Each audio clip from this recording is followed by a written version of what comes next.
আলু মাখাটা খুব ভালো হয়েছে। শান্তিভাবে খাও। মাকে দেখতে যেমন সুন্দর তেমন হাতের রান্নাও সুন্দর।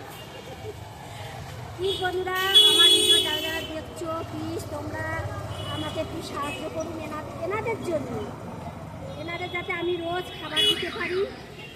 আর আমার ভিডিও যদি আপনাদের ভালো লেগে থাকে তাহলে একটা শেয়ার করুন।